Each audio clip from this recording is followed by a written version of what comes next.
Salut, c'est Jeanne, ça te dit quoi? Hola a todos, estoy aquí para comunicaros que me retiro del tenis profesional. Non, c'est trop triste.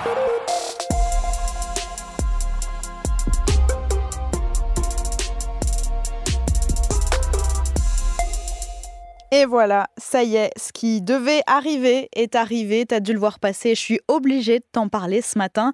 La légende espagnole du tennis, Rafael Nadal, a annoncé hier sa retraite internationale. Rafa, c'est 22 grands chelems dont 14 à Roland-Garros, en 2005, 2006, 2007, 2008, 2010, 2011, 2012, 2013, 2014, 2017, 2018, 2019, 2020 et 2022. Et en 2024, c'était la dernière fois qu'on entendait ça à Roland-Garros. Là-bas, il était le roi. Ça faisait des années que son corps le faisait souffrir. Finalement, c'est aux Jeux Olympiques de Paris qu'il aura foulé pour la dernière fois la terre battue de la Porte d'Auteuil. Depuis hier, d'ailleurs, il y a une photo qui ressort. Tu l'as peut-être vu passer sur les réseaux sociaux. Celle où Rafa porte la flamme olympique devant la Tour Eiffel comme un symbole. Solo puedo terminar diciendo 1000 gracias a todos y hasta pronto. Je te parle aussi budget ce matin. Faire des économies, c'est l'objectif de Michel Barnier pour 2025. Le Premier ministre vient de présenter son projet de budget. Il veut faire un effort de 60 milliards d'euros pour réduire le déficit de la France. Et ça passe entre autres par 4000 postes de profs en moins, des consultations médicales moins bien remboursées et plus d'impôts pour les grandes entreprises et les plus riches. Si ça t'intéresse, je te mets le détail sur WhatsApp. L'actualité ce vendredi, c'est aussi la mise en place d'un couvre-feu en Martinique de 21h à 5h du matin et au moins jusqu'à lundi à cause des violences qui ont eu lieu dans la nuit de mercredi à jeudi avec 30 policiers et gendarmes blessés. Il y a aussi eu des véhicules brûlés, des commerces pillés. On t'en a déjà parlé ces dernières semaines dans Ça dit quoi. Tout ça se passe en marge d'un mouvement de protestation contre la vie chère. J'étais chez mon ami, on a entendu l'explosion et on a tous eu trop peur.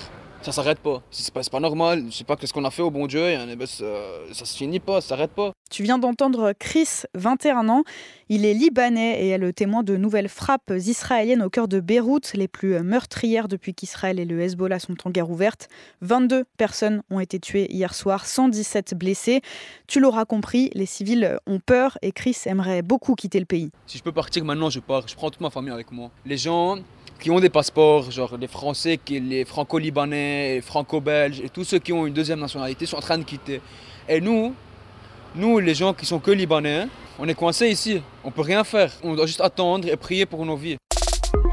Les films d'horreur, ça te parle? Vous faites du popcorn? Moi, je n'en mange qu'au cinéma. Bah justement, je vais me regarder une cassette. Ah oui? Laquelle? Oh, je sais pas encore, un film d'horreur. Bon, il y en a un qui marche super bien depuis sa sortie mercredi. Il est même en tête du box-office, c'est Terrifier 3.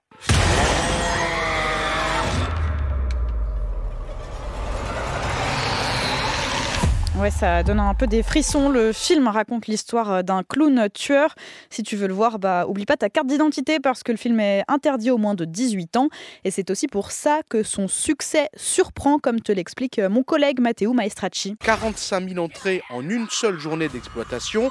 Qui plus est pour un long métrage présent sur seulement 128 écrans en France, conséquence de son interdiction aux moins de 18 ans par la commission de classification. Une première au passage depuis Saw 3 en 2006 en raison des meurtres particulièrement sanguinolents commis par Art, le clown tueur du film. Et toi, c'est quoi ton film d'horreur préféré ?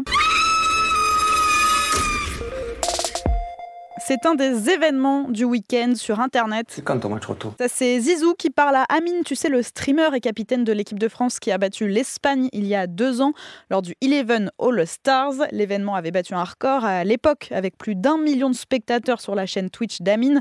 2 ans après, voilà, c'est le match retour demain. Ça se passe en Espagne avec notamment Inox Tag, Carlito, Michou, Billy dans l'équipe.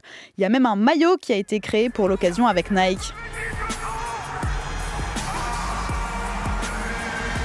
La coupe du premier. Tu joueras des lourdes.